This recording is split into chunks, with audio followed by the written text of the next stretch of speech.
Hello friends, welcome to Aparajita's kitchen. আমি অপরাজিতা চলে এসেছি আজকে আবার একটা নতুন রেসিপি নিয়ে। আজকে আপনাদের বানিয়ে দেখাবো গুজিয়া। তো আসুন দেখি এটা বানানোর জন্য প্রথমে আমি নিয়ে নিচ্ছি ময়দাটা অল্প তেল, একটু নুন আর সামান্য চিনি দিয়ে ভালো করে ময়াম দিয়ে ময়দাটা মেখে নিয়েছি। তারপর উল্টো দিকে একটা কড়াইতে অল্প সুজি নিয়ে রোস্ট করে নিয়েছি, ড্রাই রোস্ট করে নিয়েছি। সুজিটা উঠিয়ে রাখার পর ওই কড়াইতে সামান্য একটু ঘি দিয়েছি। ঘি দেওয়ার পর এখানে আমি কিছু ড্রাই ফ্রুটস নিয়েছি হলো আলমন্ড আর কাজু বাদাম, ছোটো ছোটো করে কেটে নিয়েছি। কেটে ওগুলো একটু সামান্য লাইটলি রোস্ট করে নিয়েছি।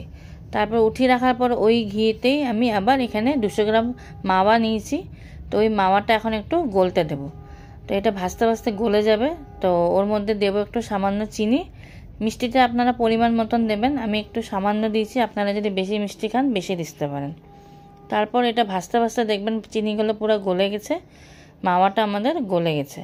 তারপর ওটা থেকে আমি দিয়েছি হলো কোকোনাট পাউডারটা দিয়ে আবারও কিছুক্ষণ ভেজে নেব। ভেজে নেওয়ার পর আজকে আমাদের গুজিয়া স্টাফিংটা রেডি হয়ে যাবে।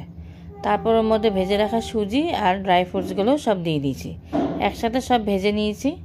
তো স্টাফিংটা আজকে রেডি হয়ে গেছে আমাদের। তারপর উল্টা দিকে ময়দাটা আমি লেচি কেটে নিয়েছিলাম ছোট ছোট। তো ময়দাটা কিন্তু আধা ঘন্টা মতন রেস্টে রেখেছি, তারপরে ওটা ছোট ছোট করে লেচি কেটে নিয়েছি। তারপর এইভাবে বেলে নেব, এইভাবে কয়েকটা আমি বেলে নিয়েছি একসাথে। স্টাফিংগুলো এখন ভরাবো। তো উল্টা দিকে আমাদের স্টাফিংটা পুরো রেডি হয়ে গেছে, পুরো ড্রাই হয়ে গেছে ভাজতে ভাজতে। তো স্টাফিংটা এখন একটু ঠান্ডা করতে দেব।